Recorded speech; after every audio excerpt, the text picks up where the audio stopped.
All right, welcome in. It is episode 82 of the Three Guys Talking Ball podcast. It is the Kyle Rudolph edition. I thought about going Jason Witten, but since it is Minnesota sports themed, and I'm surprised you didn't. Well, you know what? You gotta go with the trends here. So there's plenty of other great Cowboys that are coming up here in the 80s that we can say. So got more. For the love of God. Am I watching the History Channel? Yes, you are. Feels like it.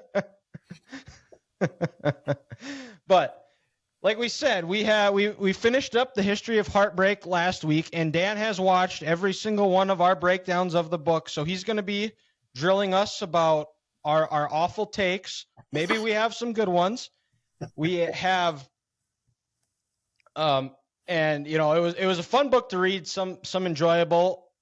If you listen to everyone like we did, we probably reopened up some wounds. There's a few that my dad remembers. The Steve Young run that Grant and Ethan didn't understand why it was in the book. That's on my list. Yeah. So Dan, welcome on. We appreciate the time, and congratulations to you. Your second book, because you are a best-selling author on Amazon, I believe. I remember when we had Ross. You were on Ross Brendel's show a couple times. Yeah. He mentioned that a couple of times, and his second book is a Slapshot in Time about the St. Paul Fighting Saints, which is a great book. Yep, there it is. And if you enjoyed this book, you'll enjoy that second book. Even if you are not a hockey fan, I am not a hockey fan. I read it in about a week, so it is a great book. If you're a historical sports nerd, a Minnesota sports nerd, like most of us are, you're going to enjoy it. So Dan, welcome on. I appreciate you coming on with us. Well, thanks for having me. I really enjoyed the way you guys. I've done interviews and I've never seen anybody break the book down by chapter. I just thought that was really unique and innovative. I thought it was a fun idea that you guys did. I don't know if you've done it with other books and everything, but I think it's really cool. Good idea. No, this was our first book, and it just so happened Twitter is usually often a cesspool, but every once in a while you get something good that comes across. Oh, believe me, I've gotten my fair share of Twitter things. Sometimes people take things way too serious, but Dan reached out to me after I tweeted out all the books I read back in 2022 and said that I was missing his book. So if the guy's going to take the time out and I'm not even sure how he stumbled upon me tweeting these out or anything like that, but you're going to tweet me. It's like, yeah, I might as well go read it. And then turns out he had History of Heartbreak. We knew this was some time that was coming up where there weren't a lot of sports going on. The Twins are very, Twins they're the Twins is best way to describe it. So we thought, you know what, let's bring in the summer. Let's all read a book. We break it down chapter by chapter. This book it's also very easy to read and just cool to learn about, because there were a lot of things in it that we didn't even know about as well, such as the John Wooden almost becoming the Gophers head coach. I like the kind of the backstory of why the North Stars left Minnesota. Some of the Vikings, the Steve Young run, and just a couple of other ones too, or the criticism of the of Hazeltine Golf Course. So very interesting. And I don't know if we might have to do a second book club on your next book at some point down the road too. I love that. That's the second one is it's not like as it's an actual. I like to say it's an actual book. The first book is like a bathroom book, like you can read it like one little story at a time, while you're in the bathroom. The second one's an actual book with chapters and things, So, I'm pretty proud of the second one. We just hit 1,000 like a half an hour before we logged on here. We hit 1,000, so that was kind of a personal accomplishment for me. So, well, that's cool. Yeah, that is awesome. So how did the inspiration for this book come about? what made you decide that you were gonna write a book about Minnesota's shortcomings? Well, it all kind of, and I'll try to not make this a really long story here, but it all starts back with one night I was watching, I don't know what you guys watch, assuming you guys watch ESPN 30 for 30s, right? I was watching the one on Believe Land, the Cleveland, how all the heartbreaks that they have and all the bad things that have happened in Cleveland sports. And they have, if you've watched it, they kind of have their own little kind of mile markers of where, they call it the drive, the fumble, the trade, and then they're going through all these major events. And pretty much every event they laid out, as I'm sitting there watching this, they laid out an event that I'd be like, wait, Minnesota has that same event, if not worse. Like, for example, they talk about the trade. For them, it was Cleveland trading Rocky Colavito, and how can you argue trades with a Minnesota fan? We got the Herschel Walker trade. They talk about how Ernest Biner fumbled on the goal line in that AFC Championship game. That exact same day was the same day that Darren Nelson fumbled on the goal line in the NFC Championship game. In one scene, they talk about how the Cavaliers were owned by an evil owner, Ted Stepien, who had traded all the team's draft picks away and was just a bad owner. And their hero owner came in, the Gunn brothers came in and bought the team from them, and they were considered heroes. They even named the arena the Gunn Arena after these guys. Well, those are the same two guys that tried to take the North Stars away.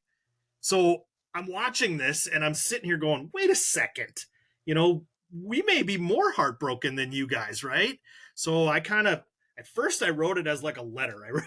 I wrote a letter to the Andy Billman, the director of the movie, like as like a, challenging him, and it turned into this little kind of mini documentary that I wanted to make, like a little film, which is on YouTube, Whenesota, the film. And then I started doing some writing and putting a blog together.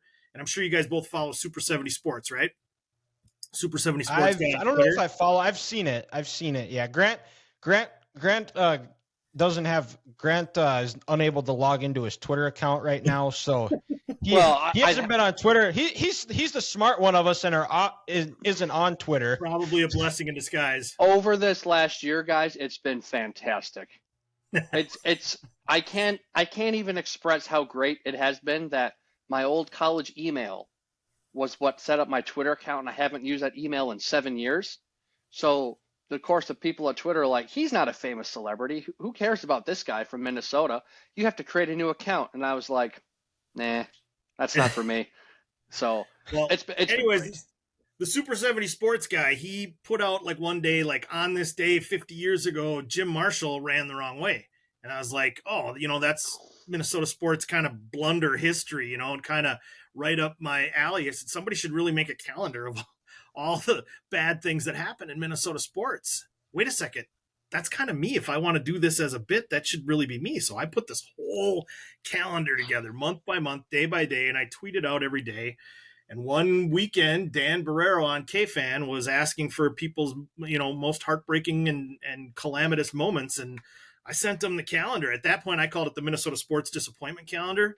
He renamed it the Calamity Calendar because he likes, alliteration. But he looked at it and he's like, oh my God, I want to use this. And he created a bit. He still uses it to this day. And then I got on the air one day and I got a book offer, and it just kind of took off from there. Kind of fell in my lap. Wow. Yeah. That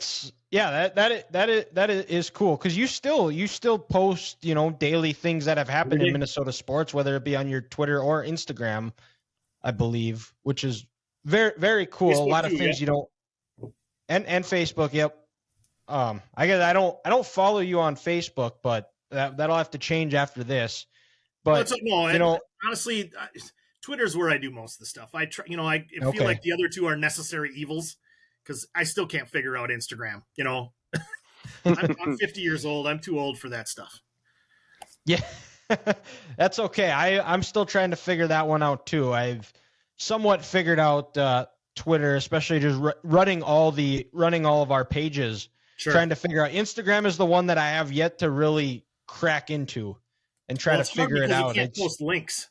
Like, they don't let you post a link. So You can, but it has to be in like you have to share it to your story, and then you can post the link in there. Yeah, It's still because there's a lot of times too where I'll post like when I'll post our episode, I'll post a snippet of the interview, and then I'll post a link to, whether it be, so this podcast it'll be YouTube, Instagram, wherever. So I'll just post it with Linktree, but like when I do Conversation Monday, which is just on YouTube, I'll post the YouTube, but you have to go in and share the link. And then there's sometimes I'm doing it because I have my regular day job. Right. I'm doing it in between stops, and I'm trying to hurry, and then you forget, and then you got to delete it, go back. And then sometimes, the way my brain works or doesn't work for this matter, you do the same thing over again, you forget to post the link, and then you got to delete it again and then go put the link in. Hey, third time's a charm. Yeah. Right? Learning That's curve. Right. But so, because there's been a lot more than 100 events of torture in Minnesota sports. How did you, what was, you talked about your top 12 was decided on a Twitter poll. Correct. Here. And, if how it was me, the North Stars leaving would have been number one, by the way. I got overruled on that. Okay. Well, I since you brought it up, if you had to do your top 12 moments or the Dirty Dozen, what would you put as your top 12? I don't know if I could do 12, but I for me personally, the North Stars leaving, I think this whole project that I started is kind of like just an ode to them, like just trying to find that history and get because once they left, I just kind of lost interest in hockey a little bit, and I hate to say that, but they just them leaving, they took a little bit of me with them. So, and that kind of turned out to be a little bit of a contention between me and the publisher. And I don't want to speak too poorly of the publisher, but we didn't see eye to eye on some things, and that was one of them. So that's why it was decided to do a poll instead of me putting my rankings out there. But I would say the next, the next one for me was 2009, Brett Favre. That was the one that really broke me. I was believing again. I was drinking the Kool-Aid, and, I felt like I had gotten dumped after that game. Like I got, dumped by a girl that I really, I was sick to my stomach for a week. I mean, it's sports. You don't not eat for 2 weeks over a stupid football game, but it's just like, that one broke me. And it kind of like, if you think of like comic books and evil villains and their origin stories, I feel like that game was my origin story, because now I don't believe anymore. I won't believe until the game 7 is final out is caught by the Minnesota Twins out. You know what I mean? I'm not buying in anymore. It's too hurtful. Or like if the Vikings ever win a Super Bowl, the purple and gold confetti is falling. It's like, yes. Oh no, this is real. This is happening. I don't have to turn the Xbox off, or it's not a dream. This is happening. 100%. Did you know, and that was one thing I think you guys brought up when you were talking about the Gary Anderson thing. Did you know that there were actually newspapers printed that said they had won and they were going to the Super Bowl? I have photos of it. We've tweeted them out, but that's the kind of stuff I'm talking about. I can't do it anymore. I refuse to believe, like, and not to this extent, but like in the NBA Finals when the Spurs played the Heat in 2013 with like 12 seconds left, they were putting caution tape up over the seats. They were taping up the Spurs locker room. Yeah, so then fans couldn't get on the court and they could celebrate. And even I heard a story from Devin McCourty in 2018, Patriots Dolphins, the Miracle in Miami. That was a hat and T-shirt game. The Patriots are up, 4 points? The Dolphins are at the negative 35-yard line. They got hats and T-shirts all up the locker room because they think, the game's over. There's 4 seconds left. The Dolphins, they're not going to do this. And then out of nowhere, the equipment guy comes running in the room, and he goes, take the fucking hats down. Take them down. They're like, what do you mean? We lost the game. What? Take them down before Bill gets in and he kills us all.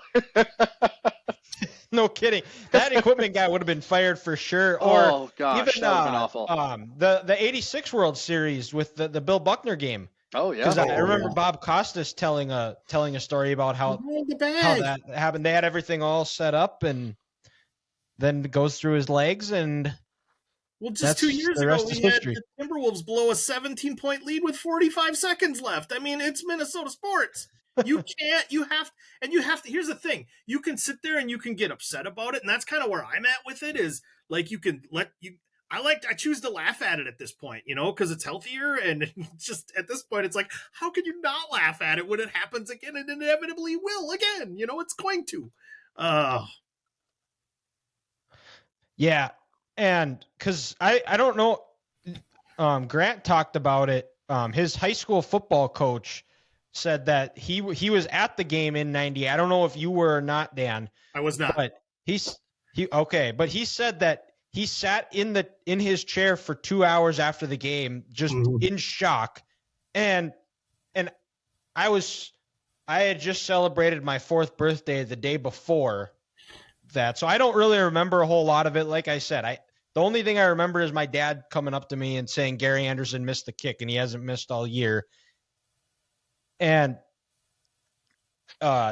then I remember a few years later, I had a buddy's dad that was at the game, and when Gary, I guess, was running out, fans were chanting Super Bowl, Super Bowl, Super Bowl.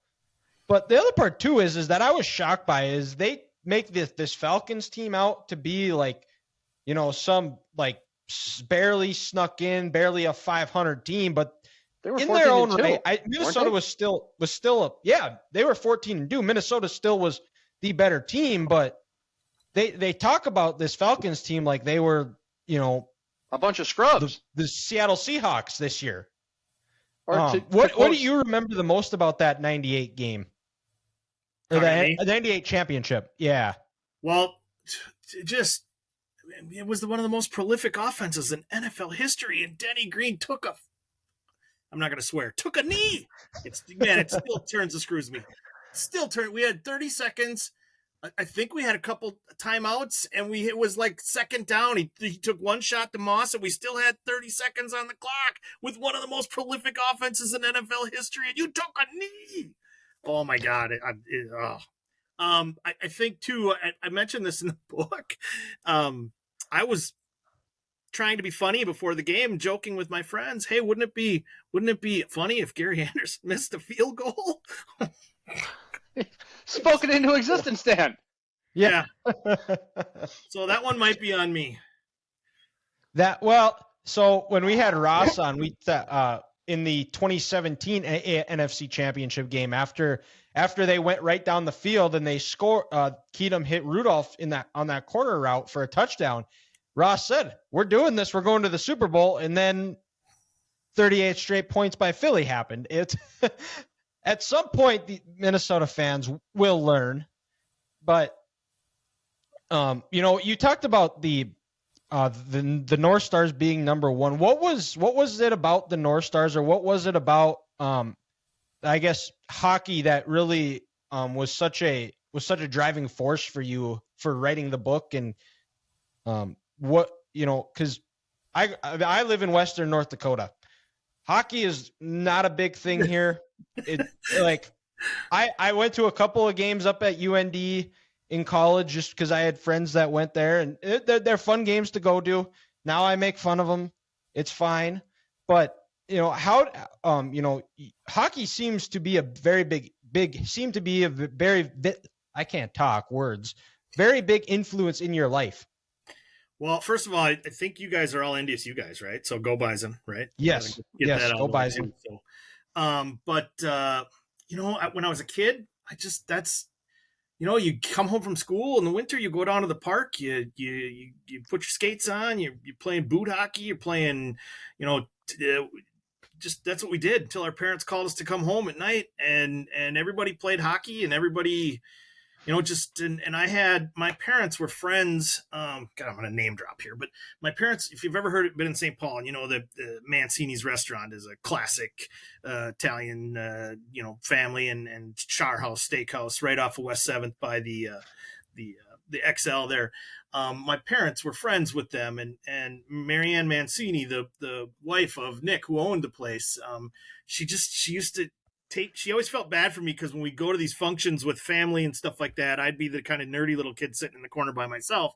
And she knew I liked hockey, so she used to take me to North Stars games all the time. So I spent a lot of my childhood at Met Center. And I even went to like Strikers games and like events there. So Met Center was like, I never went to Met Stadium, the baseball stadium. Because that was, man, I was born in the early 70s. They were already talking about tearing that down before I could really even remember anything. So I never got to go there. But Met Center was just kind of like, that's where I went to see sports teams. And when the North Stars left, like I said, it was really hard on me. I was like, what the heck? Why are they leaving? They just were in the Stanley Cup. And it was just, hockey was a big part of our lives as a kid.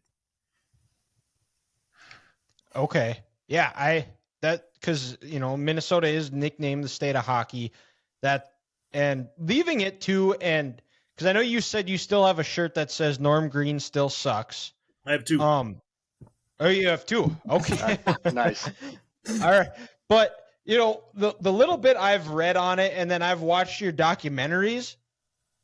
There's part of it that you could argue that it was his fault, but the other part is the Metropolitan Sports Commission who refused, and they've seemed to be kind of the wall that always Minnesota sports run into, because at some point every Minnesota sports team has threatened to leave or has left.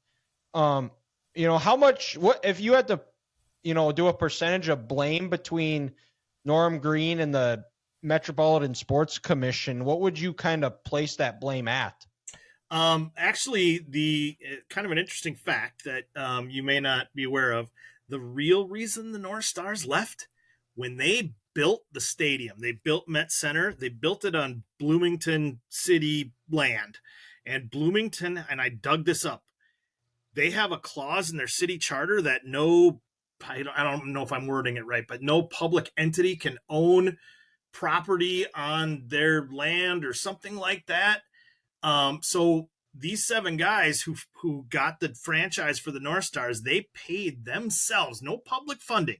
They paid themselves to build that stadium, build Met Center. And immediately once upon it being built, because of that clause in the Bloomington Charter, they had to turn it over to the Metropolitan Sports Commission for $1. And then they were forced to pay rent in the stadium that they built. And that is the underlying cause of the North Stars moving 26 years down the road, because every year they had to negotiate rent. And then the Metropolitan Sports Commission wanted to force them downtown because they wanted the land for the Mall of America and all that. And they wanted to force them into the Target Center and sharing and pay rent with the Timberwolves there. And so, I mean, I know people like to look at Norm Green as a villain, and he certainly is. And like I said, I have 2 of those shirts, and to this day, I will say Norm Green still sucks, because he will always be remembered as the person who literally moved the team, but he really didn't have a choice. He really didn't. Yeah. Well, and I feel like Grant has told me this, because Dallas ended up going to win a Stanley Cup a few years after they moved there. And I want to say it was Mike Modano who said that if they stayed in Minnesota, they wouldn't have won the Stanley Cup. Do you believe that to be true? Boy, I don't know. See, so here's the other part about that is, and I think yesterday was just the anniversary of, or no, it was today was the anniversary of the Cleveland Barons and the North Stars merging in 1978. Well, the Gunn brothers, who again we alluded to in that Believe Land documentary, they got tired of the Metropolitan Sports Commission not allowing them to kind of expand the Met Center and put luxury boxes in and things, and they were going to move the team to San Jose, which they eventually did. But Lou Nanne negotiated a deal where they could do is it a dispersal draft? I can't think of the name of the term right now. But basically, where the roster was split into 2 teams, one for the San Jose Sharks and one for the North Stars. And that happened a week after the Game 7 of the Stanley Cup final with the Penguins in 91. So that whole roster was divided into 2. So the San Jose Sharks went their way and the North Stars kept moving forward. So I don't know. I don't know if that's necessarily. Well, what did you say? So Manano said they wouldn't have done it. Maybe, I don't know. Yeah, I know it would have been tough when you lose half your roster and all your prospects and all your farm. You know what I mean? That's got to be tough to recover from. Yep. Yeah, I didn't even know that happened, and maybe that makes sense as to why it was. But you talked about your childhood was going to a lot of Met Center games. What do you remember the most about that place? The atmosphere. I love that it wasn't like a huge multi-tiered like stadium. Like, you go to the XL now. Not that the XL isn't great, but you're some of the angles. You're like looking straight down. Whereas in Met Center, it was just kind of more of a relaxed kind of atmosphere. Just the parking lot was fun. Just I don't know. We went to a lot of events there that were like non-hockey related. Like we would go to, she'd get us tickets for some of these like carnivals where the sports the players were like running the games, and you'd get to, like, I bowled against some of the North Star players, and so I remember a lot of that stuff and meeting some of the players and getting. I mean, I was what, in the mid 80s. I was 10, 11, 12. So my memories aren't that clear. But yeah, like just getting souvenirs. And I remember I had a big North Stars #1, those big foam fingers, and, collecting the cups. You'd get the cups with the players on them, and every game I'd get a different cup, and just kid stuff, stupid kid stuff. I don't remember a lot about the individual games, because you're 10, 11, 12. But just being there and being a kid, that's what I remember, and enjoying every minute of it. How loud would that place get? Pretty loud. I mean, what could hold 13,000, 14,000? No, more towards 15. I think they expanded it at one point to get higher. My numbers are off, but yeah, it would get pretty loud. So if you go to IKEA now, do they have anything in there that says No. shows like similar to what they have at the Mall of America with where Harmon Killebrew's home run is? They don't have anything like that at the IKEA there? So the misnomer is not misnomer. The myth is that IKEA is right where the Met Center was. It actually isn't. It's IKEA is actually to the west, about 100 yards. Like when we did like a signing for my first book, we like tried to find the exact spot where Met Center was, and we put a table out, and it's in a parking lot to the like we had to hop some barriers in the Mall of America parking lot there. But it's a couple football fields to the east of IKEA, so they're close, but not exactly on the same exact geographic spot. Okay.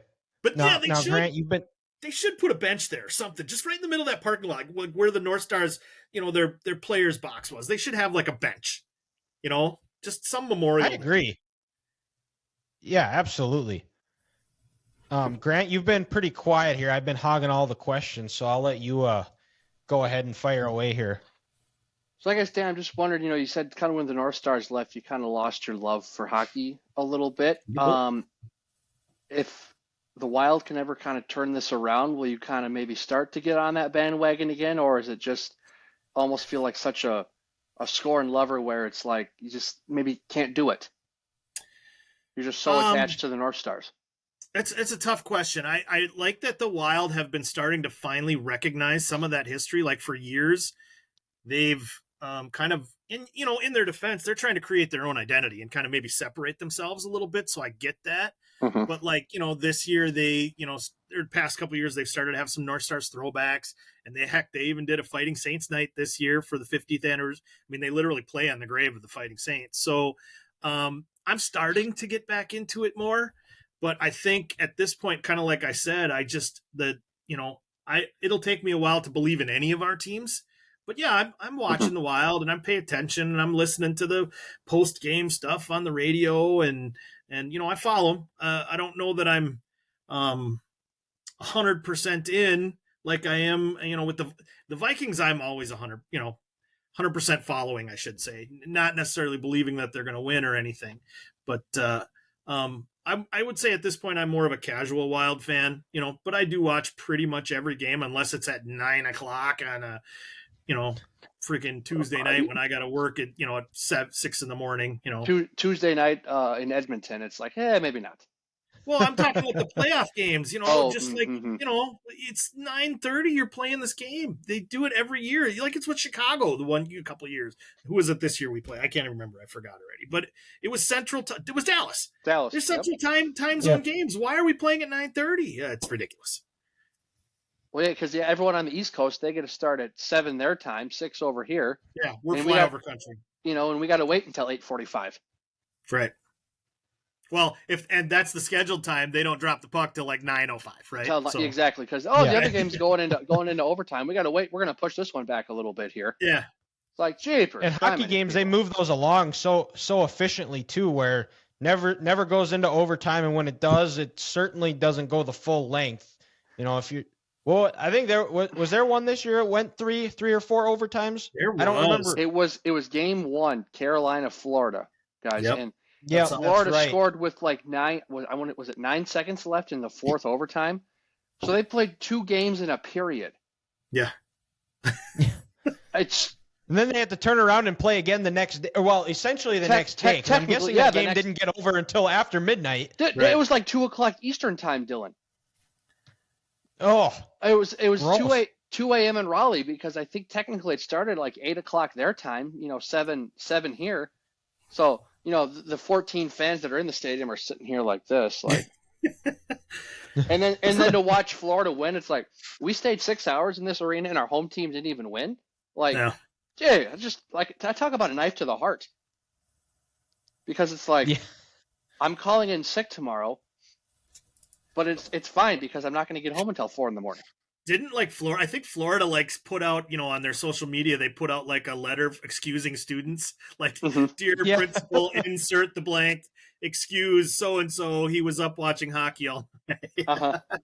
Yes, that's needed. I wish I could get away with that at my work, but me too. Maybe one of these days. I've been pushing to just have somebody else do my job, and we just do a bunch of golf scrambles.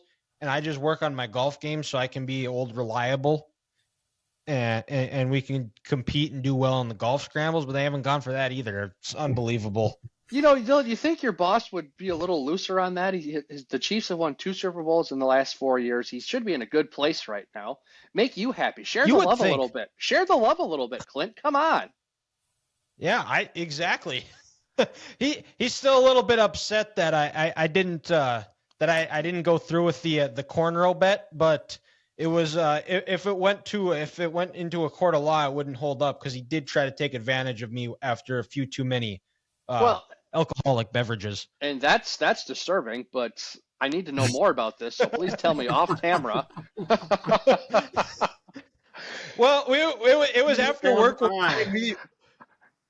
We rarely ever go out for beers. But we went out, and what do you normally go out? What do you normally go out and get a Mountain Dew with your boss?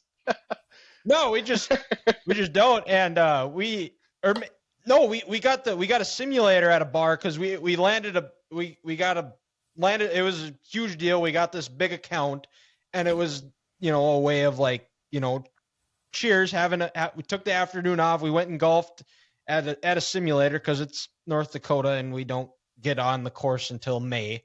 Same thing here, big dog. Yep. And we, the beer was tasting phenomenal. It was one of them beers that just tastes better than normal, and we just keep drinking. And my buddy Isaiah, who was a Raiders fan, we all were kind of just teaming up against the Chiefs. And it was right after the Tyreek Hill trade. I had this idea, and I just said it thinking, there's no way the Chiefs are going to win the Super Bowl. I was like, if the Chiefs win the Super Bowl, I'll get cornrows. And he's like, okay. And he shakes my hand. and then all of a sudden it was like, the more I thought about it, I was like, it's Pat Mahomes. They're going to be just fine. And they were. And by the end of when it got to Super Bowl Sunday, I was picking the Chiefs to win it all.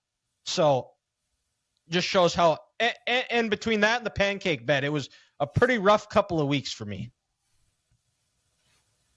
Oh, that pancake bet. Will you ever be able to take a pancake down ever again? Or are you like a scorned pancake eater, like Dan's a scorned hockey lover? You can't do I it. I can barely have anything with syrup. When I was down in Mexico, I Ooh. tried having French toast. I tried having French toast and it was still like just doesn't taste very good at all. I'm just good with toast. I think the next time I'm gonna have syrup is when we go to Waffle House when I'm down in Nashville in a couple of weeks. That'll be the next time I have something with syrup. Well, it always tastes better when there's a chance you're going to get physically assaulted afterwards. So why not? Yeah. But I spoke back to the book here. I'm sorry. So, I have a tendency to do we, that. Dan, I don't know how many of the episodes you've listened to, but we just talk like we're just sitting at a bar having a conversation. Sometimes we get off topic, sometimes we all don't. the book ones, and I get the bit. I like it. That's good. So, when you're deciding on these books, did you have was there a best of the rest? Did you have a list of them, list of events that didn't make the cut? I don't know if I have necessarily a list of those that don't make the cut, but I mean, you mentioned it earlier. There's way more than 100. Can I add one now? What's that? I have one I can add. Ooh, so we'll go to the 2016 NBA draft.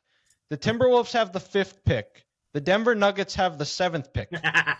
Oh, take shit. Chris Dunn. The Nuggets take Jamal Murray.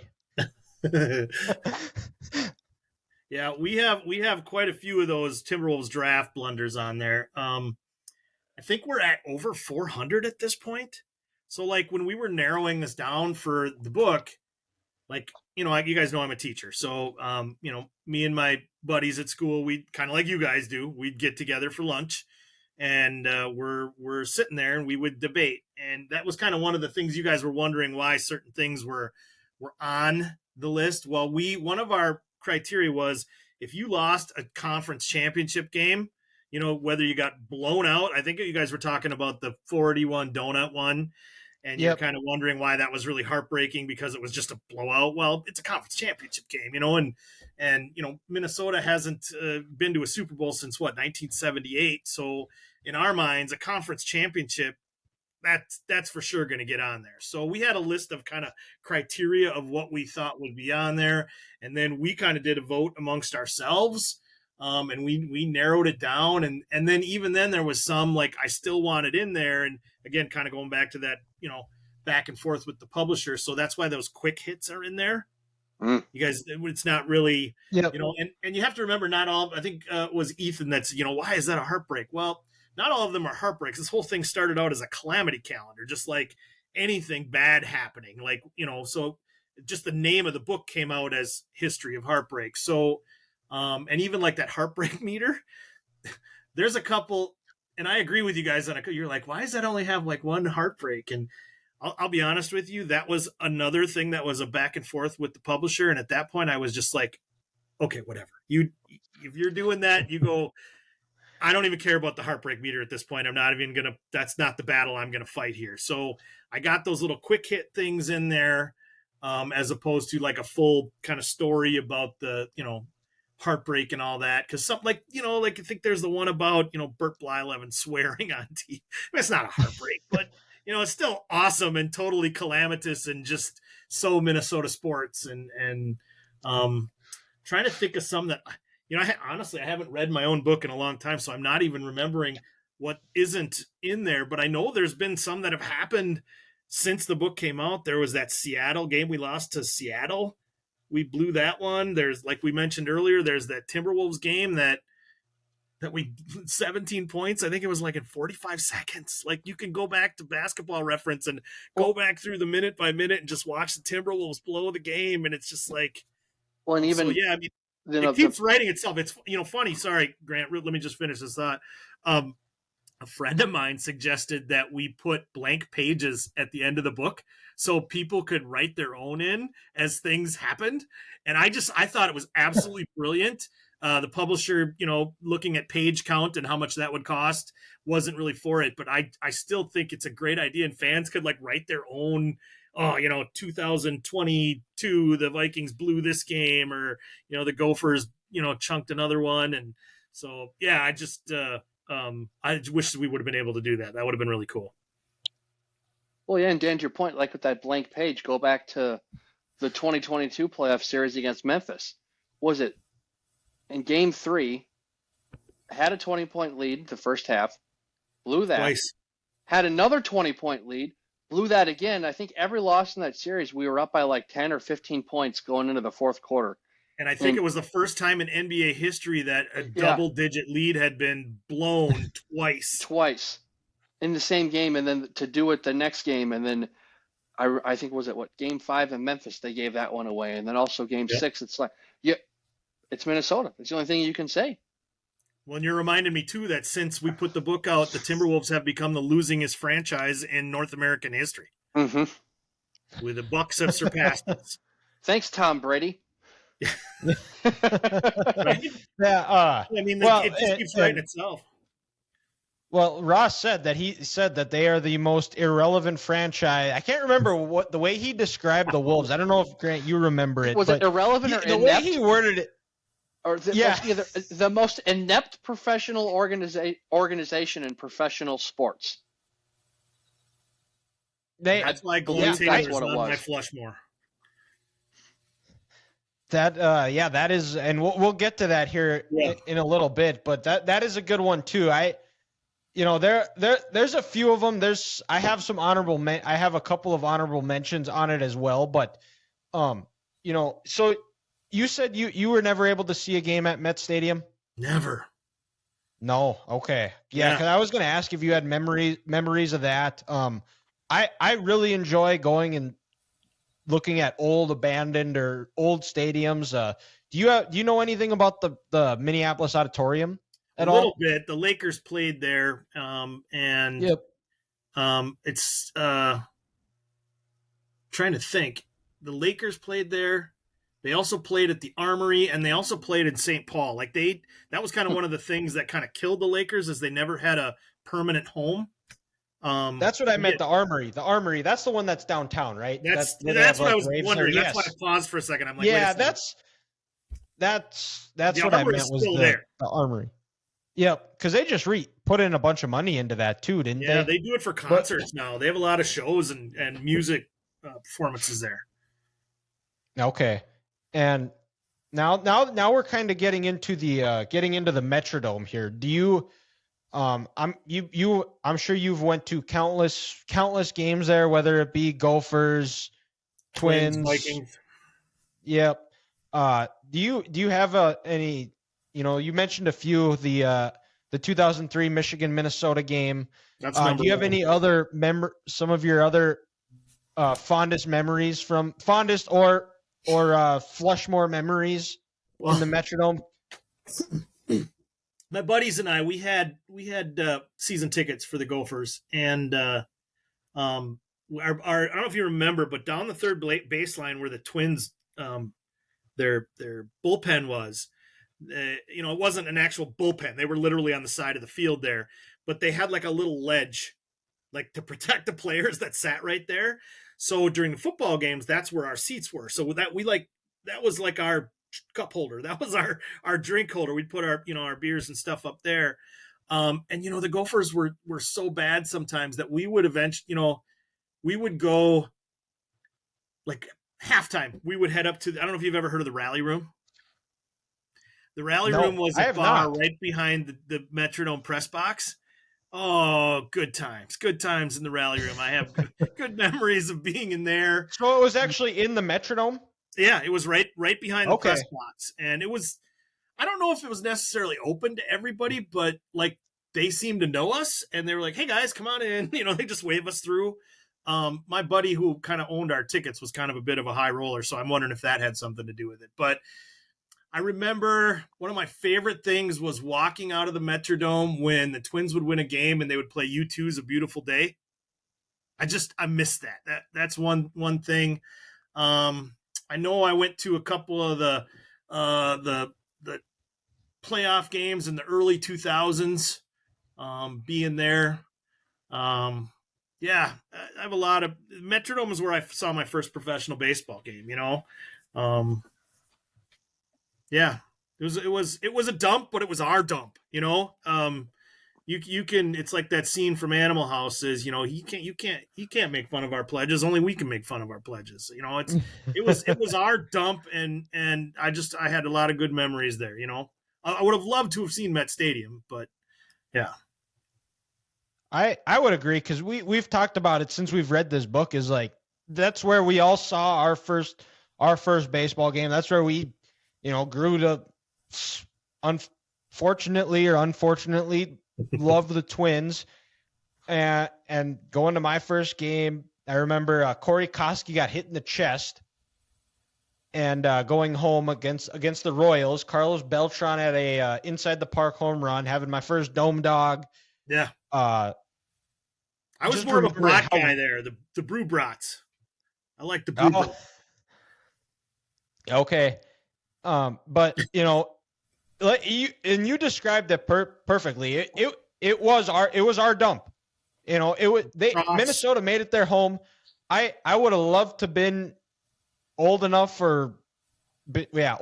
to see them in 91 or 87 win the World Series, just to see how loud that place got when they recorded the final out, or they score the final run in 91. Yeah, I didn't go to any of those games. I think I watched them on TV, but I remember that was like my main memory of that one though is like I have pictures of the parade, but I wasn't there. So like, and my parents deny it to this day. Like, they went to the parade. This is what I think happened. They went to the parade and left me at school. And we have these pictures. I'm like, why do we have pictures of the parade? And my mom, they won't admit it. To this day, still. It's like, how do you have pictures of the parade? You clearly were there. One of you was clearly there, and you left me in school. Like, these Polaroids didn't take themselves. Right. Well, and the worst part about it is there's a picture, like because my mom was notorious for taking pictures of your friends and then saying, here, go give them this picture of them, right? And you're like, oh, I got to go give this picture to my friend, right? One of my friends was at the parade. She took a picture of him, and he's in the picture. And I'm like, why is that guy there? Why do you have a picture of him? And I'm in school.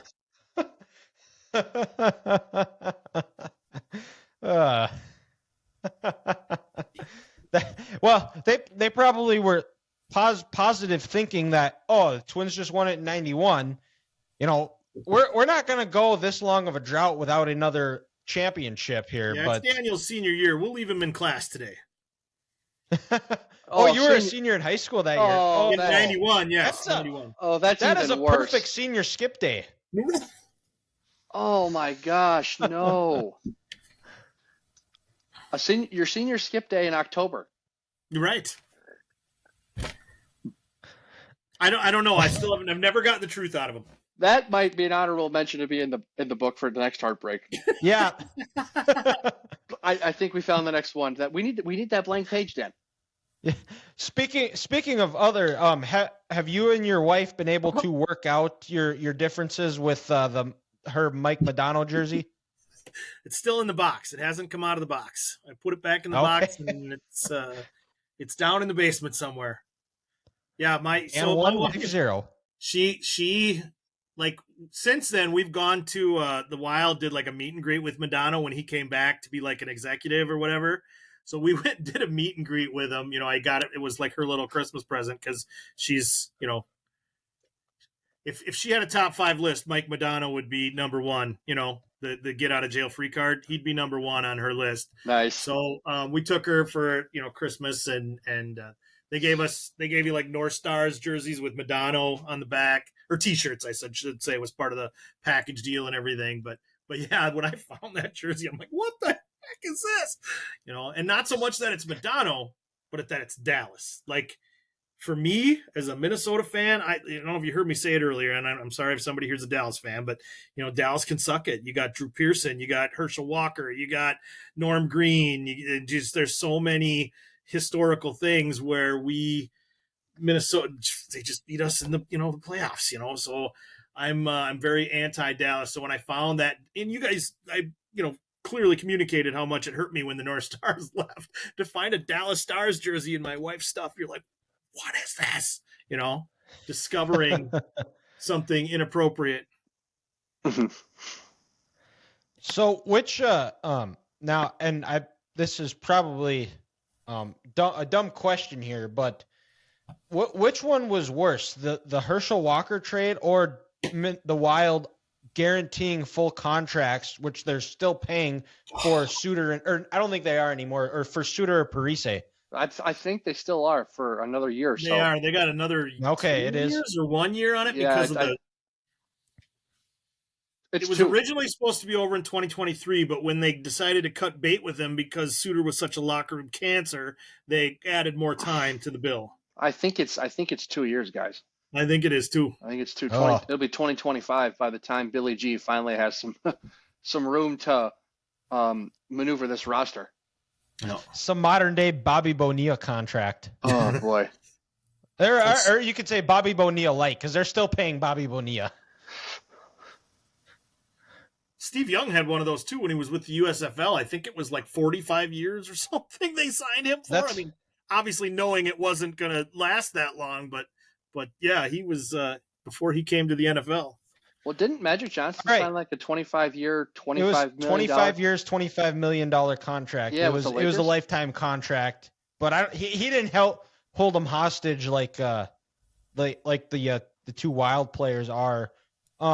But since you brought up Steve Young here, this was the point, a big point of contention. I don't know if contention's the right word, but we can be dramatic here. So what was the Steve Young run? And this is one that my dad remembers. He's like, they had him and they just couldn't tackle him.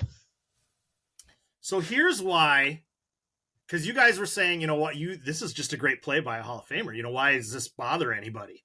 Well, and I hate to be ageist, but you guys I'm a little older than you. Okay.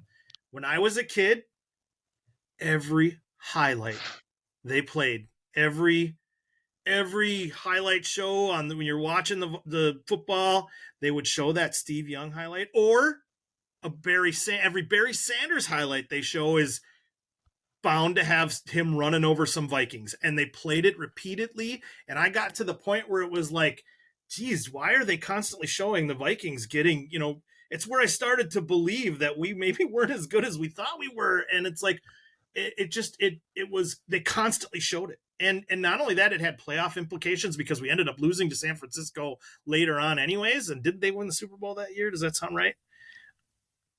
I think I could be wrong. But it was one of those things where it was constantly in our faces and rubbing it in. And you guys probably never saw that because you guys weren't born yet, but they constantly showed that highlight and it was always on TV. Always. And we're just like, oh, good, there's Steve Young again. Oh, good, there's Steve Young running all over us again. And it was for Minnesota fans, it was difficult to watch constantly. That makes sense. Now that you say that, it does seem like there are a lot of Barry Sanders highlights against the Vikings. Always against the Vikings. Pay attention next time. You'll see. Granted, they're in the same division. You're going to have a lot of those, but yeah, with Barry Sanders, it's either the Vikings or the Cowboys. That one famous run against the Cowboys. Yep. Yeah, that was the last time that Detroit won a playoff game, actually.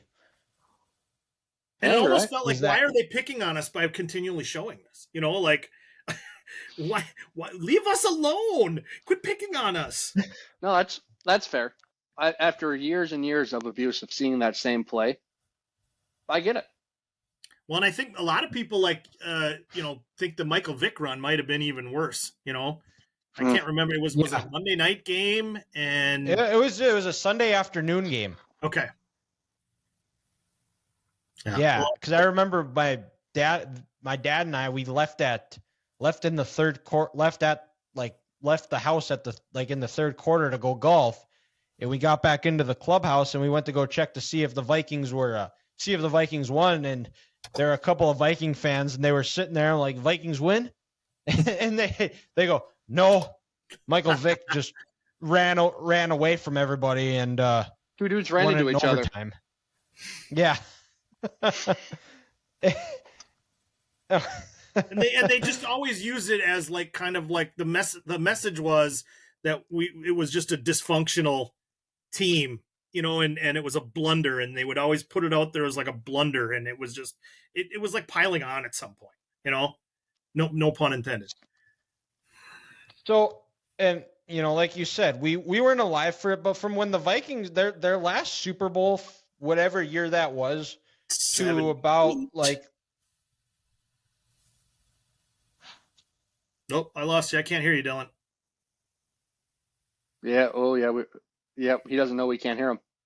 Can't hear you, bud. Oh, I'm gonna text him. Okay. Can't hear you. Can't hear you.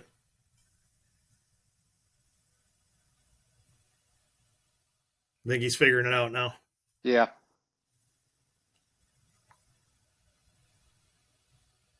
Oh, there it is. God, this poor kid. It's always something up with him. Unfortunately, now we lost him, Dan. Well, let's make our own podcast. Sometimes Dylan, he's not on the right internet connection. Oh. And then like it cuts out or something like that, and you're just like, oh, you got to be kidding me. Where are you? So I'm in Plymouth. Okay. So you're closer to me. I'm in Invergrove. Yep. Okay. Yeah, I'm in Plymouth. Where in Western North Dakota is he? So he's in Dickinson. Oh, I have tons of friends in Dickinson. Yeah. So he's Okay. there. He is. Mixer decided to take a dump on me, so. Oh, fun. Yeah, I don't know why it just decided to. The sound just decided to quit, but. Yeah. So I'm back. I don't know if you heard my question, Dan, or not. Not at all. Okay, but so from 78 to about the mid 90s, what was kind of the word on the street with the Vikings? Were they, a perennial contender? Were they a bottom feeder? Were they, a team that you expected them to be in the playoffs, kind of what they are now? They talented enough to make the playoffs, but not talented enough to win the Super Bowl. What was those Viking years like? Well, for a while there, like in the late, kind of after all those guys kind of retired and moved on, and in the late 70s, they weren't very good, and that's why a lot of people thought, Grant was looking at retiring, and then they brought in Steckel and his awful year. But as they got towards the mid and late 80s, they were kind of a contender, and the common theory was that they were a running back away, and that's why they went through everything at Dallas to get Herschel Walker, even though they had, Darren Nelson, which he was in. I think he was involved in the trade. Like they sent him, he ended up in San Diego, and then eventually came back. Or I don't remember, but that was the common thought, was they were one player away, and that didn't work out so well either. I've heard rumors that they used Herschel wrong. You asked me earlier which one was worse. For me, Herschel is probably, and we have this debate now when people talk about the Rudy Gobert trade. And until the Utah Jazz win the 3 championships from it, Jimmy Johnson was a freaking genius. If you read some of the stuff on it, he said, I just committed the great train robbery. He knew ahead of time what he had done and what he was going to do with all those picks. And most people don't even realize it could have been worse. Like, he could have gotten more of the Vikings picks. And 6 months after the trade, Jimmy Johnson met with Mike Lynn, and they had to negotiate like a Band-Aid to get it to stop. Like, Johnson could have gotten more. It could have been worse. And then not only that, but what he took and did with those picks, and all the players he drafted, and built 3 freaking Super Bowls with that Dallas team. I don't know how anybody can, and this goes back to that Cleveland thing. How do you argue bad trades with a Vikings fan? You just can't. You're going to lose. Most people think it's the worst trade in the history of sports in the entire planet. It's phenomenally bad. Yeah. Well, because, there's a lot of times you see blockbuster trades, and, occasionally they can go win a Super Bowl. But the fact that Dallas was able to do it 3 out of 4 years, and now they're a mess. But we're not talking about Dallas heartbreak. We're talking about Minnesota's heartbreak. Sorry if you're a Dallas fan. My bad.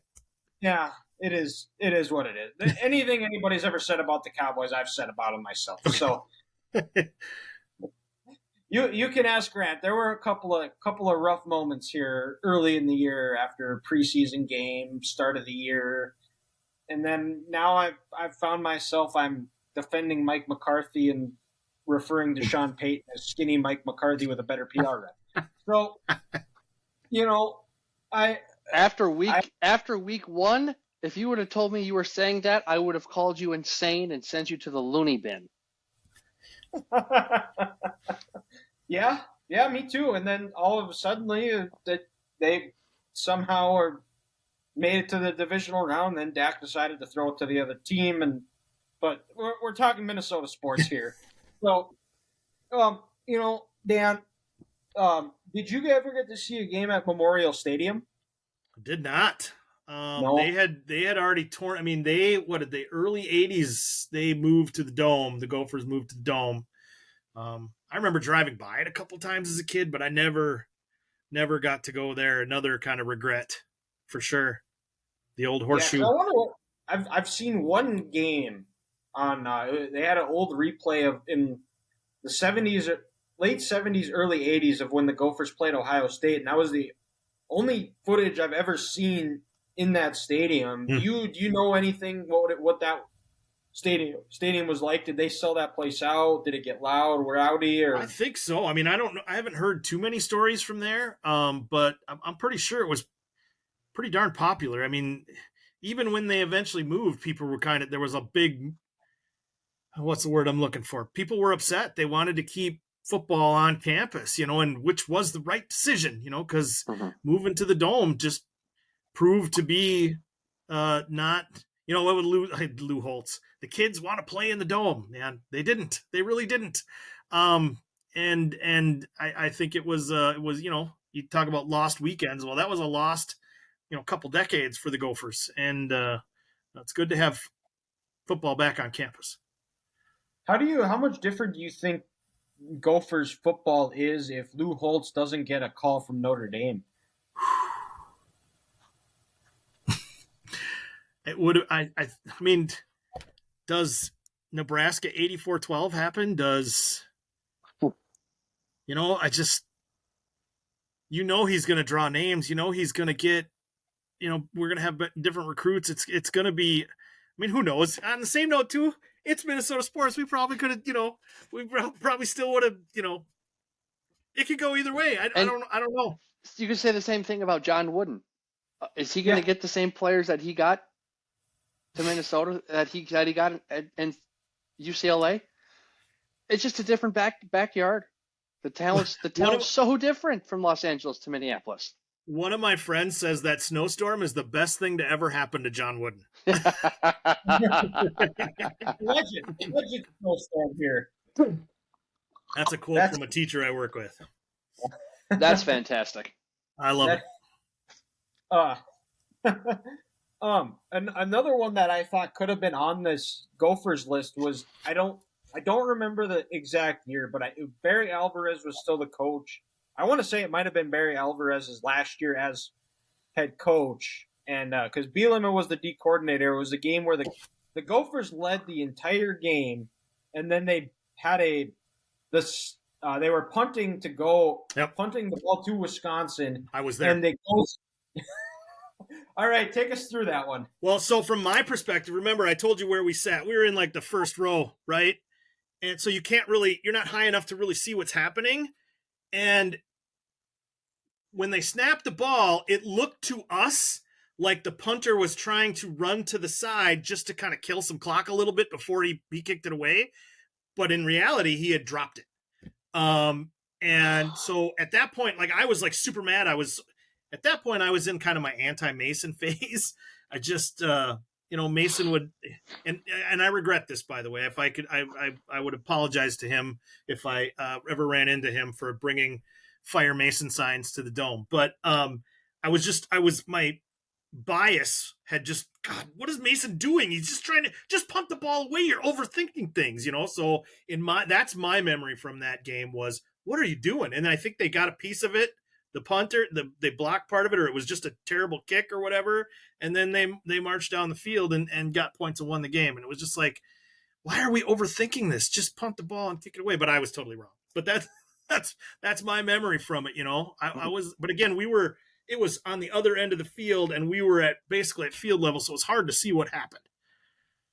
Yeah, well, and that was Mason's last year, actually, as head coach. I can't remember if it was, but it was around that time. I don't remember when Alvarez's last year was either. I think Alvarez's last year, Dylan, was the fall of 2005. Let me look and see if I can find it real quick here, because it is on the calendar. It just didn't maybe make the book. Okay, but it's definitely on the calendar. Like I said, yeah. And then they ended up. I guess what was kind of your distaste for Mason towards the end? What was some of the? It was just the lack of defense. Like even in that Michigan game, it was you're up by whatever many points and you can't. And they ran the same play. It was a screen pass every play, and they knew it was coming and they couldn't stop it. I mean, Mason would always brag about, well, we've got 2,000-yard rushers, and not many teams can say that. Well, you're giving up 3,000 on defense. Mm-hmm. You couldn't stop anybody. He was a great offensive coach, but I mean, the defensive coordinator should have been fired after that Michigan game. Here it is right here, 2005. October 15th, leading 34-31 with 30 seconds left. Minnesota's punt is blocked by Wisconsin in the end zone, and they lose 38-34. So it was 2005. Ooh.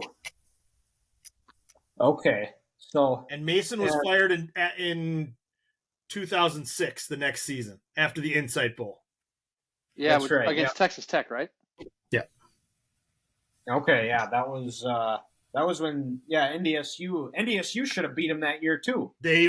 I'm mad at Craig Bowl for punting the ball away there. What did he go for a field goal in the last? He should have kept driving. Who are you cheering for that day? I was probably cheering for NDSU because all of my buddies that our season ticket group, we all went to NDSU together. We were all in a fraternity together. We're all from the cities. We're all Gophers fans, but when NDSU comes to town, Well, I was at that NDSU Gopher game the following year when NDSU won, when the Gophers roughed the punter. Tyler Roll. Yep, and didn't get a chance to get the ball back because they roughed him. Yeah. Mm-hmm. Fun times. Yeah. I remember following that game on TV because Big Ten Network was like a year old. Big Ten Network, yeah. And we didn't have it yet, so I could only follow it back on the ticker here, where it was like, my eyes were glued. Just 27-21. Come on, 5 minutes, and it just kept going and going, and it refused to update. So I had no idea of who was with it or what the score was. But then finally it went final, and NDSU won because there was a guy. He was obviously older than me, but he was a freshman that year that played on that team, that NDSU team. Well, now they won't play NDSU again. No, I got into it with a couple of Gopher fans a while back about it. They're sensitive about it. Oh, very very sensitive fan base. Some of them. Yep. Some of them. But we can we talked about having a Mount Rushmore and a Mount Flushmore for you guys. Okay, I got my list. We did a Mount Rushmore with Ross, and I'm interested to hear what your Mount Rushmore of Minnesota sports are. Okay, so baseball. So I kind of divided it by sport. Okay. And I think for baseball, you got to have Kirby Puckett. Kirby Puckett was a special athlete. He was the guy that said, jump on my back, guys. I'm gonna win this. And he's everything. The non-clutch players that we worship, are not. He's and it's so sad and tragic. I just, without him, we don't win those two. World Series. Anyways, Kirby Puckett's has to be on my because I mean those are our two major championships, right? I mean, Yeah. Kirby Puckett, and he's the reason. There's no other reason. You can debate it, but it's not. For hockey, I have Neil Broughton.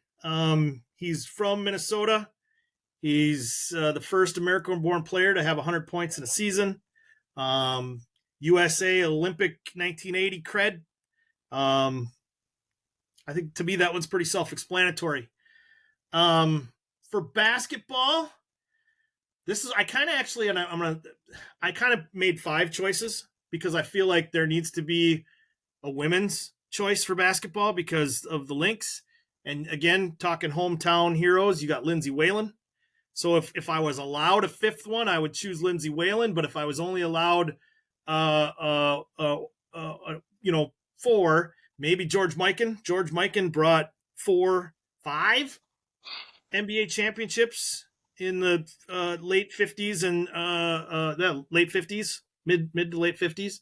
And yes, they became the Lakers, but I mean those and the Twins and the Lynx are the only championships, major championships we have. So and if we're talking Vikings, I struggled with this one. I think I debated the defensive players like Marshall and Page. But Jim Marshall was, he was an Iron Man. He played so many games without 270. Oh amazing. He leads I think he still leads the league in defensive fumbles recovered. I think there's a stat like that. So I really struggled with this one, but I think you got to go Bud Grant on this one, in my opinion. So that's my positive Mount Rushmore. Mm-hmm. So feel free to flame away on that. So Bud Grant I know he was in mine. Bud Grant, my Lindsay Whalen, Ethan and Ross both had her in theirs. In my Mount Rushmore, it was Kirby Puckett, Bud Grant, because it wouldn't be a Minnesota sports list if we didn't have somebody on there that didn't win a title. Bud Grant's, one of the best, great coach, probably the godfather of Minnesota football. Herb Brooks, and I'm trying to think who my 4th one was. Herb Brooks would have been a good one too. Yep. I would accept that amendment, but still like my. Now I'm drawing a blank here of who my 4th one was. It was Kirby Puckett, Herb Brooks, Bud Grant. Oh, and Sid Hartman. Yes. I got to say, I grew up hating Sid Hartman. Hating him. Okay? Because we would hear him on the radio, and all he would do is blow smoke up, the Twins fans, rear ends, and talk about positive things when they really weren't. And it just turned the screws with me, just what a homer he was. Having said that, now that I spend my time pouring through old newspapers and reading all the stuff that he did and all the stuff he did to document Minnesota sports so a rube like me can sit in my little office here and access old newspapers from home and make snarky comments online, you realize, just what he did do for Minnesota sports and all the stuff that he actually documented that, I'm just saying, I respect what he did, even though I didn't always agree with him. Well, he's forgotten more Minnesota sports than 100%. Any of us have ever known. That would have been a cool person to sit down and listen to him just hit record and let him just tell stories. Mm-hmm. I don't know that you might actually regret that. I've heard that he wasn't the most pleasant person to be around. Oh. So. Okay. So you might want to reevaluate that. Yeah. But you mentioned Kirby Puckett. What do you remember about him the most, as far as the way he played, how he was, what made him the fan favorite?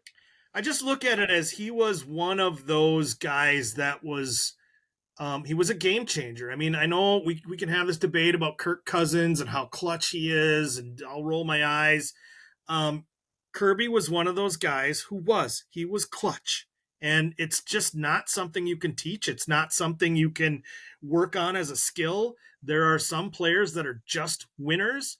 I felt when Brett Favre came here, that's kind of why I was believing again, is like, we have one of those clutch players. I mean, after that Greg Lewis thing in the back of the end zone, but Kirby was that guy. He was, and honestly, I feel like until we get one of those guys, like, our teams probably can't get there until we have one of those clutch guys. And I don't feel like we do. We haven't had one, since, I thought Favre was, but we really haven't had one since Kirby's been here. And that's our last championship, 1991, for major men's sports, So he was just a winner. He was a winner.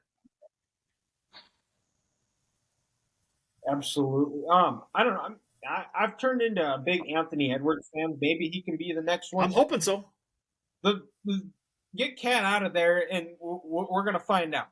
Because I'm not a Wolves fan. The only Minnesota sports team I actually cheer for is the Twins, but all my friends are Vikings fans. I got Grant and Ethan both live in the cities, so like, for the most part, if I had a second favorite team, my second favorite team for football would probably be the Vikings. Second favorite team would probably be the Wolves.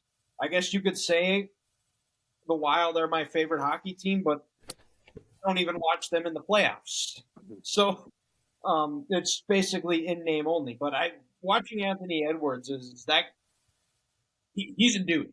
And well, you have to look at it this way too. I mean, since they drafted Cat, and again, I don't think he's a bad player. I just don't think he's the guy you build the team around. But since he's come to this team, since they drafted him, they have literally changed everything. They've changed the roster. They've had 5 GMs. They've had 4 coaches. Heck, they've even changed owners at this point. Mm-hmm. They've literally changed everything in the organization except one thing, and it's still not working. Him. And I know that's just a generalization, and you can throw all the numbers at it you want. If he's okay being a number 2 and not being the focus and not being the guy, I'm okay keeping him, but I just don't see that after you've kind of told him he's the guy for 7-8 years. Well, the biggest thing with him is because he's a solid player, but I cannot handle watching him every time down the court. His constant arms up, crying about not getting a foul call. Just play basketball, go up strong. You're gonna get the calls eventually. Like, just shut up and play. Yeah. But now let's try to wrap up here. Okay. So we do one question that isn't sports related. Okay. At the end. We'll save that, but let's go to the Mount Flushmore, Minnesota sports now. Okay. So my Mount Flushmore, if you guys have seen my Twitter profile, I actually literally have a graphic that I've created of my Mount Flushmore. And it's got the first person on there is Norm Green. And as I stated earlier, it's not, I don't believe he is responsible for the conditions of why. I mean, he's responsible for moving a team. He is, and he'll always be remembered that way. I mean, he was dealing with a certain situation, but he's one of the most hated villains in Minnesota sports. I don't know how he could not be on a Mount Flushmore. My Timberwolves selection is Glenn Taylor, and here's the thing. You struggle with Glenn Taylor because without Glenn Taylor, the Timberwolves would be in Louisiana. They'd be in New Orleans. He swooped in and bought the team. So he did do good stuff. Something good. Right, and he saved the team from leaving, okay? But since then, he's done so many things just shooting us in the foot, looking into Andrew Wiggins' eyes and giving him a max contract and the Joe Smith thing and just so many. So I mean, you got to have him on your list. I have Calvin Griffith on my list for the Twins just because the legendary stories of him being cheap and he would trade players because he didn't want to pay them. He wasn't interested in winning. He was interested in balancing his checkbook. And that philosophy, in my opinion, stays with the Twins today. And there's some documented stuff of him being, saying some racist things about Rod Carew. So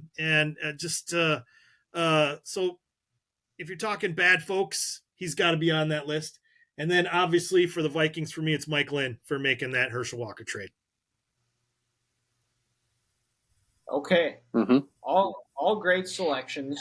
I'll go is, I have a Twins owner on here, but it is not Calvin Griffith. I have Carl Pohlad. I'll allow it. Without Calvin Griffith, there is no baseball in Minnesota. Whether that's a good or bad thing, we can debate. To be determined. But the contracted refusal to pay. They get a new stadium and they don't re-sign their two marquee players, 100%. Corey and Johan Santana. Just continuous cheapness, and it's haunting them today. 100%. And I joked for a while that I wouldn't cheer for the Twins until the Pohlads sold the team, but here I am, ready to be hurt again. And, Hey, Michael Scott. yep. It's like you're living here. It's like you're living here, Dylan. It's pretty much. It's like you're one of us. Close enough. My next one is I have David Kahn, former Wolves GM. Mostly for the 2009 NBA draft, where he drafts 3-point guards, and Johnny not one Flynn. of them is three. And then he drafts the third one. He drafts is one that doesn't even play for the Wolves. Ricky Rubio. It took 2 years. We don't really know. He got hurt. I mean, he was a solid player, but Yeah. not Steph Curry. But you could also make the argument similar to a number of players that similar to John Wooden. The snowstorm was the best thing to happen to his career. David Kahn might have been the best thing to ever happen to Steph Curry. Yeah, exactly. And then I have Chuck Fletcher, the Wild GM, who who signed the Parise and Suter contracts, which are still haunting the Wild. And I wish I would have known this before, and I might actually amend this.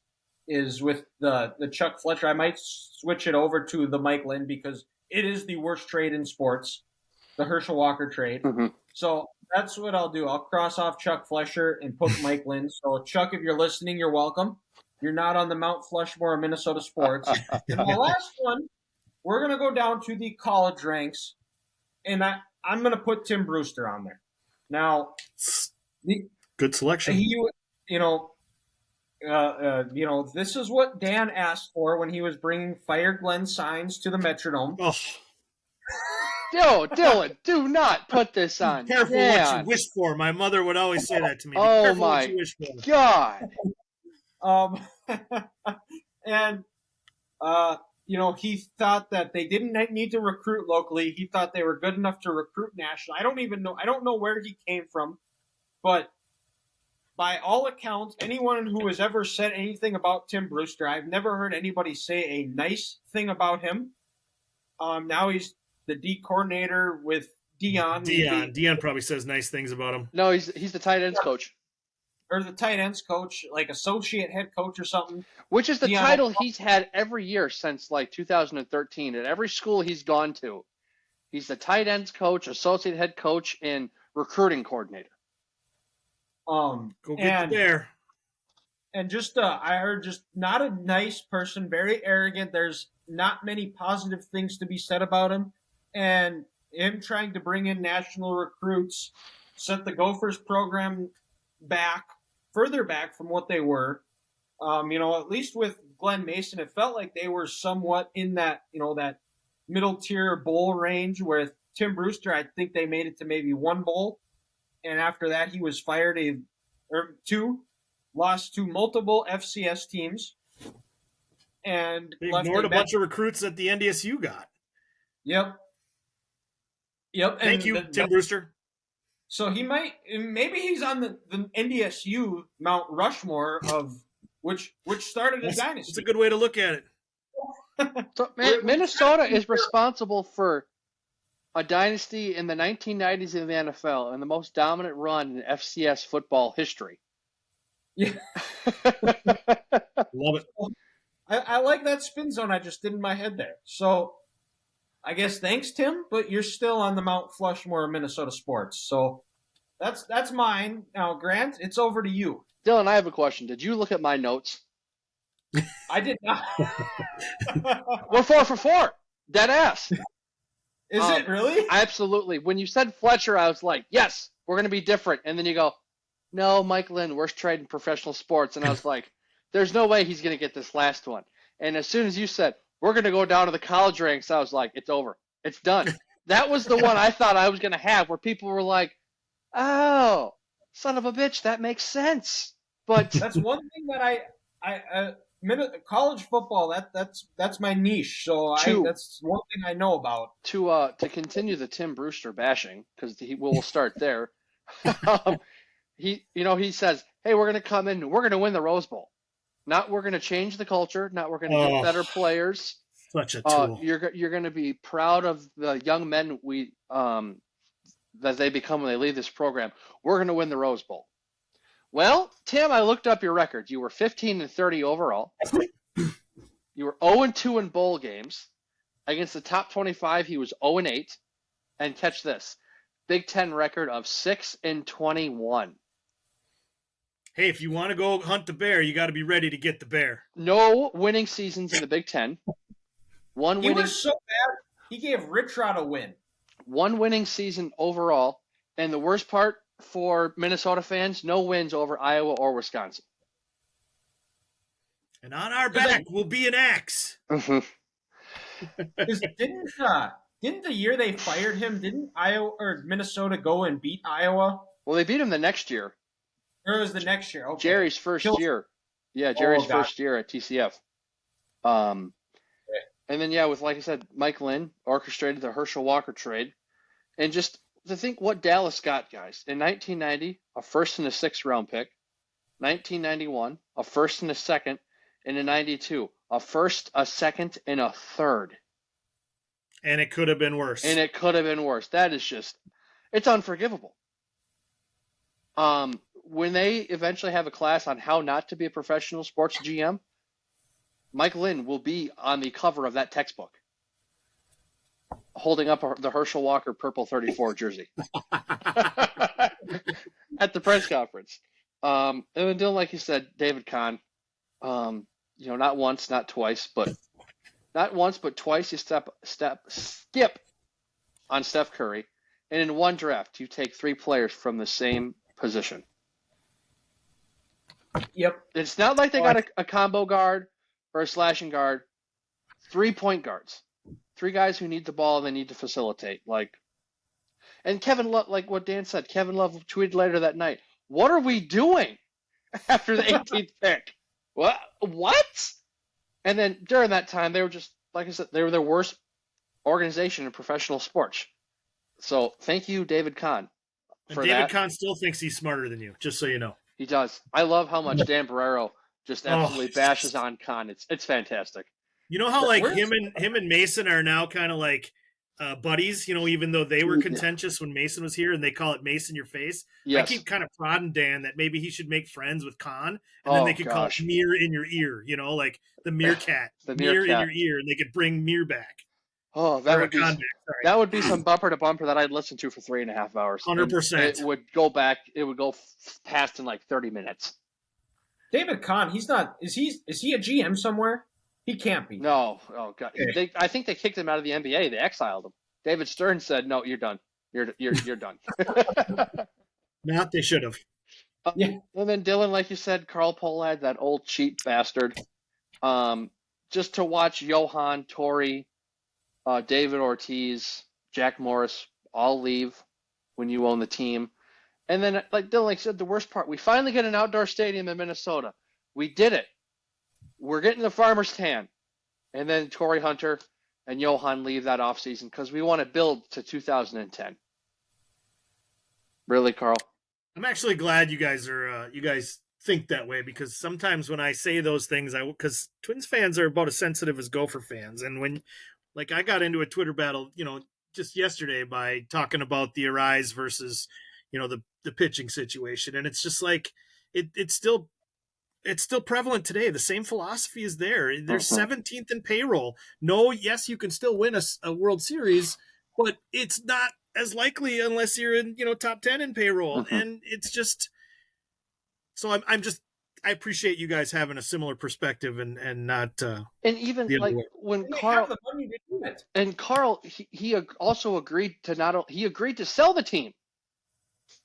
But then, that got reversed. But at one point he said, "Yeah, That I was don't all want to get his stadium. It was all ploy.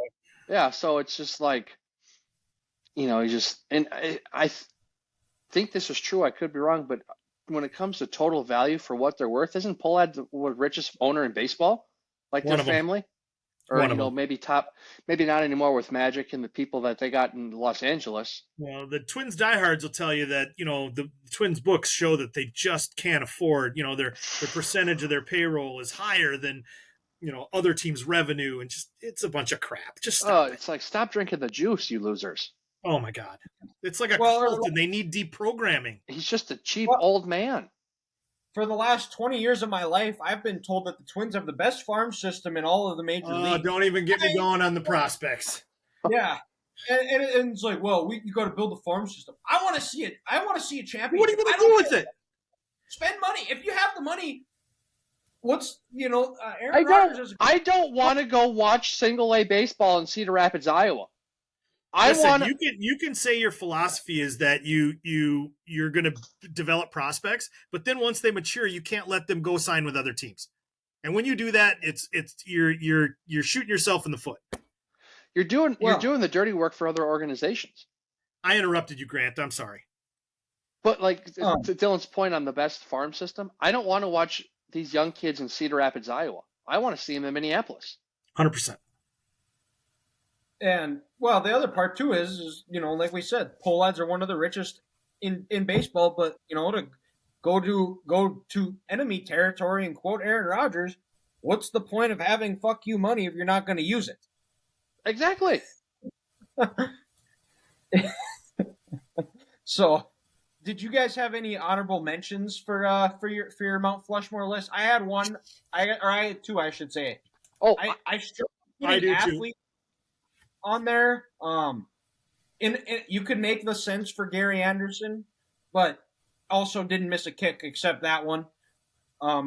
They don't get there without him. You could make that argument. 100%. I'm not going to bury a guy over one mistake. Yeah. No, me neither.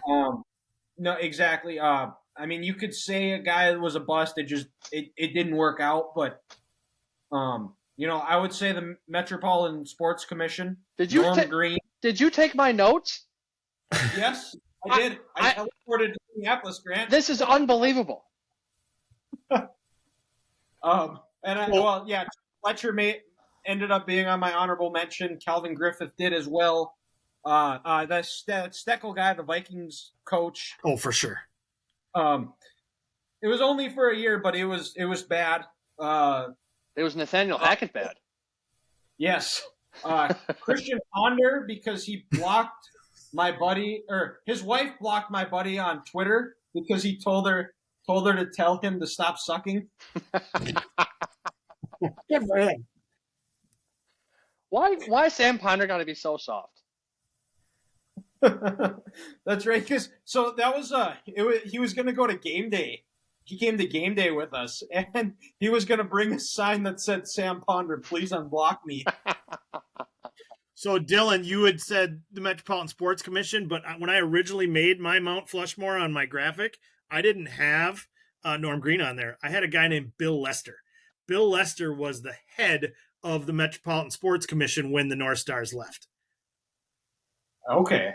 So that would be my honorable mention. All right, Grant, you said I took yours? Yeah, well, we had the same thing. So maybe great minds think alike, or we're just two hooligans. Yep. I'll let the people decide. This is America. We'll leave it up to democracy and a vote. But yeah, I had the Media Sports Commission also. So, all righty. Well, then let's go to curveball of the week. Dylan, I've been thinking this the whole episode. I'm sorry to interrupt. One heartbreak that I may add on there, just because you don't know, and you always feel bad talking about injuries, but Teddy and that knee. Oh yeah. Especially No. after he just diced the Chargers in that preseason game before. You felt like he was finally getting comfortable.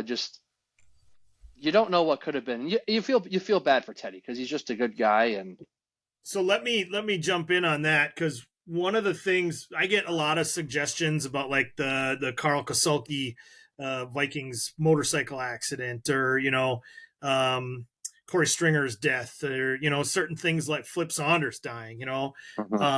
When I don't know, I don't want to say it. The calendar's supposed to be funny, so I don't like to put that stuff on there, because clearly heartbreaking, but I feel like making fun of something like that is obviously not very cool. But yeah, I totally agree. It's absolutely heartbreaking. And that's why the Kirby's eye injury did make it into the book, because the publisher kind of talked me into it, because it was incredibly destructive for the team and his career. And but yeah, I tend to avoid putting those on the daily calendar, because I just don't feel comfortable making fun of that stuff. Oh yeah. Yep, absolutely. But yes, I totally agree with that being heartbreaking. So, yes. So, curveball of the week here. Now this is something that's just a random. We've had it goes a whole different number of ways, Dan. So Okay. we try to do it non-sports related. So, this week I have it. We just rotate, and this is my one is a task you wish you never had to do again. Something that's tedious, annoying, just something you do not like to do. If I say teaching, will I get fired? No, I'm just kidding. Hey, my mom's a teacher, and I understand. I shouldn't say I know, because I'm not in the classroom, but I've heard stories, and I understand why teachers drink the way they do. Teachers don't do those things. I don't know what you're talking about. I spent one summer roofing, and Ooh, doggy. man, my body's not built for manual labor. It was you'd get done at the end of the day, and they'd be like, let's go have a beer. You'd have one beer, and you're so tired, and your body's so beat up. I got more respect for people who do manual labor than it just. I hope I would never have to do something like that. It was so hard. So that's kind of an easy question for me. All righty. I'm sorry, it was pretty quick and not a lot of elaboration. But. No, that's I've done that job, but occasionally I still do, and so it's hard. Like I need to go to a chiropractor after. When I say this here, guys, it might make me come off as extremely lazy, but that's okay. Just the simple task of having to vacuum around the house. It just seems so tedious, and I'm just like, can I find anything to just kind of brush this dirt or dog hair underneath, and just kind of, it's there, but I don't see it, where I'm just like, you got some time off, or you want some downtime, but it's like, I gotta spend my time doing this. And of course, these vacuums nowadays, they only hold about this much lint before I got to empty them. So I'm going upstairs all the time, putting it in the garbage. It's kind of annoying, and it gets into my time to just relax, and I just don't like doing it. Or when your wife is actually doing it, and like your favorite show is on, right? That one too. Like, hey, can you be quiet over here? Do this now? Yep. Well, Grant, you got to make it fun. You got to treat it like it's indoor lawn mowing. So you gotta mow it. You make sure you get good lines. You can do it diagonal. You're insinuating that outdoor lawn mowing is fun. Hey, I just bought a house about a year and a half ago, and I finally got my first lawnmower. I decided that I don't need my parents to bring theirs over anytime I need it mowed. So I have it. So I'm still working on it. My lawn is still a disaster, but. Well, congrats on the house. That's awesome. Thank you. Got it right before interest rates shot up. So nice, smart. Yeah. And but for me, and Dan, you really set a high standard. You're going to make Grant and I both kind of look like pussies here doing the manual labor. But That was 20 years ago. So that manual labor though, it's I look back on that though, and it was good for me. It was something that it showed you what you want to do and what you don't want to do. Yeah, 100%. And it gave you a work ethic, theoretically for the most part. But we'll use that term loosely. The idea of manual labor is supposed to, whether it works or not, it's up to. It's a person by person trial basis. And but for me, I would say cutting my fingernails. If they would stay at one length the whole time, it's just. I know. But it gets annoying. It's like, oh, I got to cut these. And then you think about it. And then like a week later, it's like, they're out to here. And it's like, and then you can never get them cut right. You could just be like Howard Hughes and just let them grow. People will think you're eccentric. But then they just get in the way and they get annoying. Dylan, you're like that Family Guy cutaway when they talk about the girl on the keyboard with the the acrylics. Yeah. It's looking like one of them people because your fingernails are so damn long. Yeah, but Grant, the vacuuming or cleaning, like I was telling my buddy that I lived with for 4.5 years. I said I'm pretty sure I've cleaned more in the first month of owning my house than I did the 4.5 years I lived with him. Well, Dylan, you want to hear something funny? When you and Ethan lived together, 2015 to 2016, do you want to know how many times that our rugs were vacuumed? 0. Once. And it was when we moved out and Caleb had to bring his vacuum over because I didn't own one. I didn't know that. Yes. Because I, moved in, of course, and you guys were living in Dickinson and Wilmer that summer. So from June 1st, 2015 to like May 30th of 2016, that apartment was vacuumed one time. And someone had to come across town because we didn't own a vacuum. When Caleb started vacuuming, he goes, Grant, when was the last time you vacuumed? This thing's picking up a lot of dirt. And I said, Caleb, we haven't vacuumed once since we moved in. It's college. Why would you? Exactly. Yeah. We don't need to do that. That was, I think I may have vacuumed like one time, and then other than that, yeah. And my mom might have vacuumed when they were moving me out too, but maybe she just vacuumed my room itself. Well, because I was still in the living room. I still had the couch and the coffee table, so it was just that was just kind of funny. Talking about vacuuming reminded me of that story in college where we didn't vacuum. But yes, so Dan, this was a lot of fun. Where can people find your stuff at? Well, the History of Heartbreak book is on Amazon and can probably be found in wherever books are sold in the bookstores. The Slapshot book can be found on Amazon as well, or the Star Tribune shop has autographed copies, and people can get those there. Okay, awesome. Well, Dan, now you're a recurring guest, so anytime we ask you to come on, you have to come on now. For sure. That's how this works, and I'm looking forward to doing it again. Maybe at some point down the line we can make this work where we are able to do it in person. We might have to have a friendly wager when the Gophers in Michigan play this year. It's no. Now that they just what is it? I know you're trying to end this, but next year, what is they switched the divisions up now? There's no division. No more divisions. Basically, the Gophers never have a shot at winning a Big Ten championship again. So that you're a lot. You're not as brave as Ethan is having a wager, but he's delusional. Ethan's delusional. he's I know better. Yeah, but thanks again, Dan. We're looking forward to